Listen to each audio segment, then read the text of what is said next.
এই যে তখন যে অবস্থাটা ছিল আইয়ামে জাহিলিয়াতের অবস্থা, এই সময় মানুষ যে অপকর্মগুলো করত, খারাপ কাজগুলো করত, এগুলো আমরা কি করি? খারাপ মনে করি। কিন্তু বর্তমান সমাজে আইয়ামে জাহিলিয়াতের যুগে যে সমস্ত অন্যায় অশ্লীল কাজ হইতো তার থেকেও বেশি বর্তমানে হচ্ছে, ঠিক কিনা? তখন কি হতো আর এখন কি হচ্ছে আমি একটু কম্পেয়ার করে দেখানোর চেষ্টা করতেছি আপনাদের সামনে। এক নাম্বার, তৎকালীন যুগে নারীদেরকে মাল সম্পদের মতো ব্যবহার করা হতো। বর্তমান যুগে আমাদের নারীদেরকে, মা বোনদেরকে পণ্য হিসেবে ব্যবহার করা হয়। তখন সম্পদ হিসেবে ব্যবহার করত, এখন ব্যবসায়ী পণ্য হিসেবে ব্যবহার করা হয়। তাদেরকে দিয়ে বিভিন্ন ধরনের অ্যাডভার্টাইজমেন্ট, বা বিভিন্ন ধরনের প্রচার প্রচারণার কাজে এবং তাদের সতীত্বের কোনো মূল্য না দিয়ে তাদেরকে ব্যবসায়ীভাবে ব্যবহার করা হয়। তৎকালীন যুগে মদ ছিল, অন্যান্য আসবাব ছিল। কিসের আসবাব ছিল? খারাপ বদভ্যাসের আসবাব ছিল। কিন্তু বর্তমানে ওই এক দুইটি নামের মধ্যে সীমাবদ্ধ নেই। বর্তমানে এত পরিমাণের নিশার দ্রব্য বের হয়েছে যেগুলোর নাম আপনি অনেকেই জানিও না। এত পরিমাণের নিশার দ্রব্য বের হয়েছে, শুধু মদের মধ্যে এগুলো কি নাই? সীমাবদ্ধতা নাই।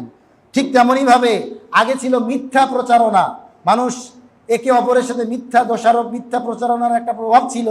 কিন্তু বর্তমানে গোটা বিশ্বের মধ্যে এই সোশ্যাল মিডিয়ার মাধ্যমে তথ্য সন্ত্রাসের একটা চক্র গোটা পৃথিবীর মধ্যে ভালো জিনিসগুলোকে খারাপভাবে তারা প্রচার করছে এবং সঠিকটাকে মিথ্যা বলে প্রচার করার একটা বড় ধরনের ষড়যন্ত্র এবং এমন একটা অবস্থা চলে এসছে।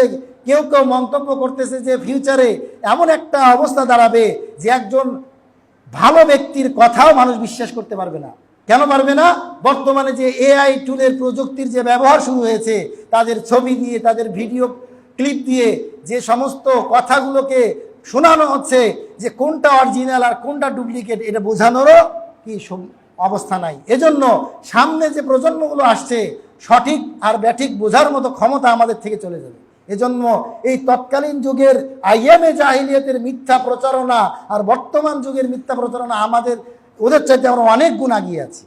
ঠিক তেমনইভাবে কুসংস্কার, তারা বিভিন্ন পাথর, বিভিন্ন গাছ, বিভিন্ন নদী, বিভিন্ন ধরনের জিনিসকে তারা পূজা করত। কিন্তু বর্তমানে আমরা তাদের থেকে অনেক আগে আছি। কিভাবে? নাম মুসলমান, কাম মুসলমান, নামাজ আদায় করি, ইসলাম মানি, ইসলামের পথে চলার চেষ্টা করি, এরপরেও ভালো মনে করে আমরা শিরিক করি। ভালো মনে করে তারা তো মনে করতো অন্য যে আমরা আল্লাহকে মানি, পাশাপাশি অন্য কাউকে মানি। কিন্তু আমরা এমন একটা অবস্থায় চলে আসছি যে আমরা বুঝিও না যে আমরা অন্যায় করতেছি, শিরিক করতেছি, বেদাত করতেছি। মানুষ তিনভাবে শিরিক করে। কয়ভাবে? তিনভাবে। একটা হলো যে মুখের কথা দ্বারা শিরিক করে, মুখের কথা।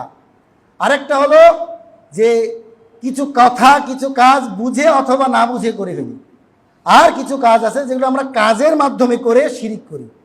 তাহলে তিনটা জিনিস পাওয়া গেল, একটা বুঝে না বুঝে কথা বলা বা কাজ করা, আরেকটা হলো কথার দ্বারা, আরেকটা হলো কাজের দ্বারা।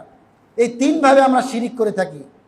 এই যে বর্তমান আমাদের যে সমাজের প্রেক্ষাপট, এই সময় অনেকেই ইলেকশনের জন্য প্রস্তুতি নিচ্ছে, বা আমাদের লোকালভাবে বিভিন্ন সময় মেম্বার, চেয়ারম্যান, ইউনিয়ন পর্যায়ে, পৌরসভা পর্যায়ে যে নির্বাচনগুলো হয়ে থাকে, এখানে আমরা যারা ক্যান্ডিডেট হয়ে যারা দাঁড়াই, তারা আমরা একটা এমন কিছু কাজ করে বসি যেগুলোর দ্বারা আমাদের এই ক্ষণস্থায়ী দুনিয়ার জন্য আমাদের চিরস্থায়ী আখিরাতকে আমরা হারাই ফেলি।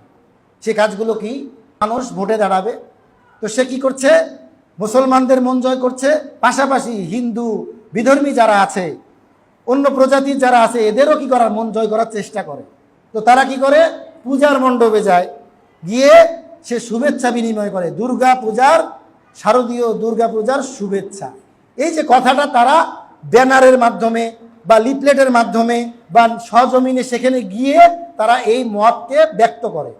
কথাটাকে যদি আমরা ভাঙে দেখি, শুভেচ্ছা, শুভ যোগ ইচ্ছা, তাহলে শুভেচ্ছা মানে এই দুর্গা পূজাটা আমাদের জন্য মঙ্গল বয়ে আনবে, আপনাদের জন্য মঙ্গল বয়ে আনবে, বা এটা হলো একটা ভালো জিনিস।